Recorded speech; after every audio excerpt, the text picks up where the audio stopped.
এখানে নিয়েছি 500 গ্রাম গোবিন্দভোগ চাল। আজ বানাবো চালের সন্দেশ। আশা করি রেসিপিটা তোমাদের খুবই ভালো লাগবে।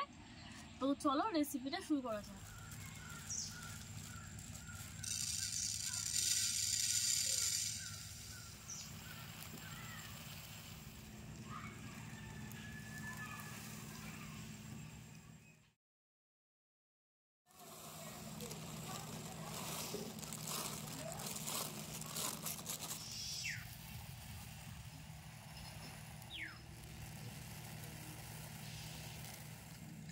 চালের সন্দেশ বানানোর জন্য এখানে আমি চাল নিয়ে নিয়েছি। এখন উনুনটা ধরিয়ে নিচ্ছি। উনুন ধরিয়ে নিয়েছি আর এই চালগুলো কিন্তু গোবিন্দভোগ চাল নিয়েছি আমি।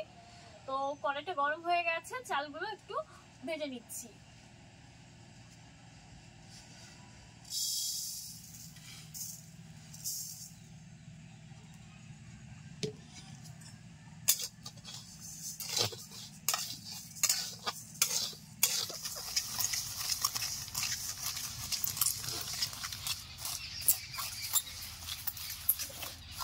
চালগুলো একটু ভাজা ভাজা করে নিচ্ছি।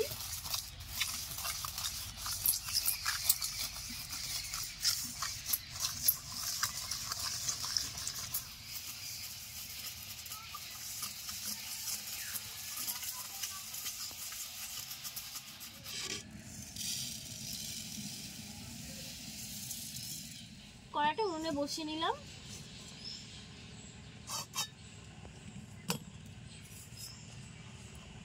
এখানে হাফ লিটার দুধ নিয়েছি, সেঁকে নিচ্ছি।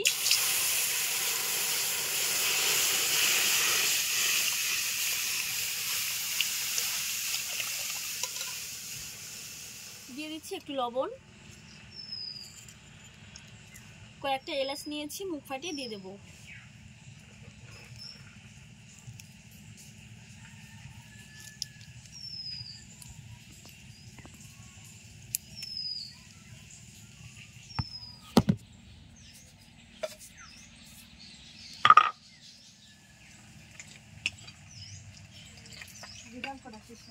কড়াইতে দুধ জাল হচ্ছে আর আমি চালগুলোকে এখন গুঁড়ো করে নিচ্ছি।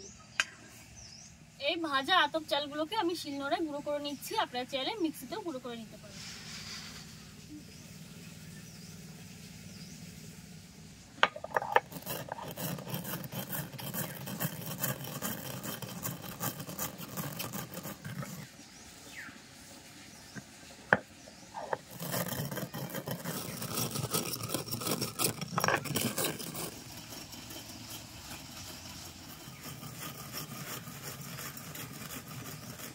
সবগুলো একদম মিহি করে বেটে নেব।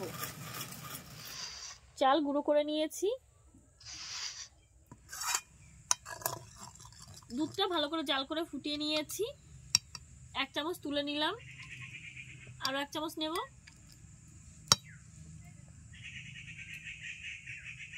চিনি,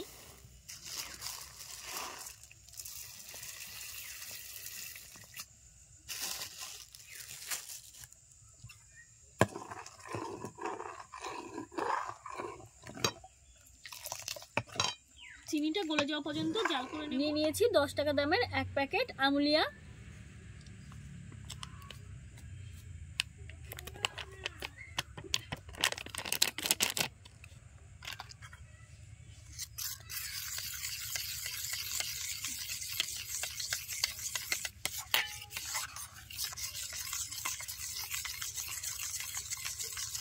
গুলে নিয়েছি, এখন দিয়ে দিচ্ছি।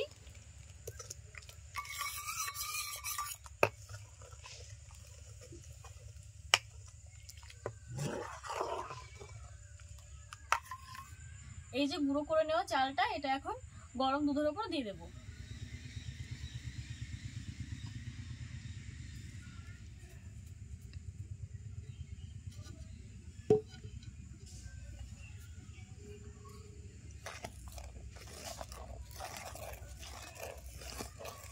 ভালো করে মিশিয়ে নেব আর মিডিয়াম আঁচে জাল করতে থাকবো। দেখুন গরম দুধে দেওয়ার পরই একদম আঠালো হয়ে গেছে, একদম মাখো মাখো হয়ে গেছে।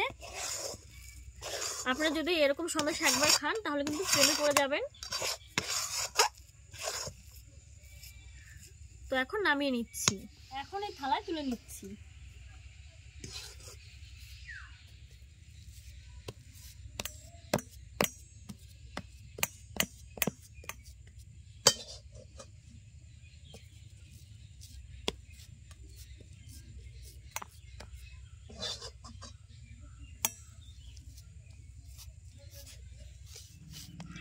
হাত দিয়ে এরকম ভাবে ট্যাপ ট্যাপ করে একটা থালায় সেট করে নিয়েছি। তো একটু ঠান্ডা হলে সন্দেশটা কেটে নেব। 10 মিনিট আমি ঠান্ডা করে নিয়েছি, এখন কেটে নিচ্ছি।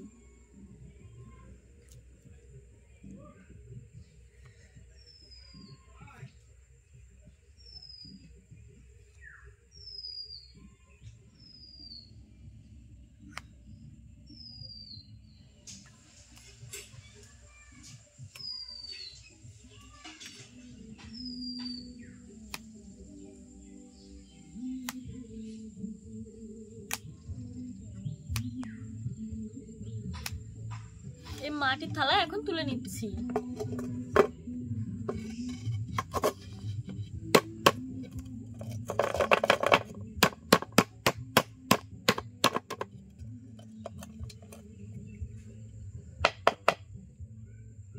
উঠছেই তো না, এমন ভাবে সেট হয়েছে আমি তো তুলতেই পারছি না এখন। এই যে হাত দিয়ে তুলে নিলাম, দারুণ সুন্দর হয়েছে।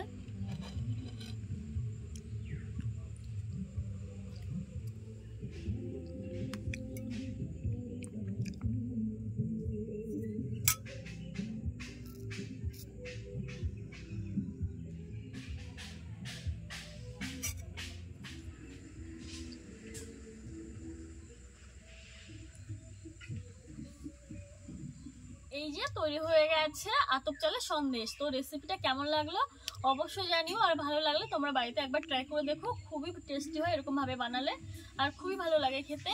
এই রেসিপিটি শেষ পর্যন্ত দেখার জন্য অনেক অনেক ধন্যবাদ। আর তোমাদের কাছে ছোট্ট একটা রিকোয়েস্ট করলো, প্লিজ তোমরা এই ভিডিওটাকে প্রচুর প্রচুর করে শেয়ার করো। আর আমার চ্যানেলটি যদি এখনো সাবস্ক্রাইব করা না হয়ে থাকে তাহলে চ্যানেলটিকে সাবস্ক্রাইব করে চ্যানেলের সাথে থেকো। Bye bye.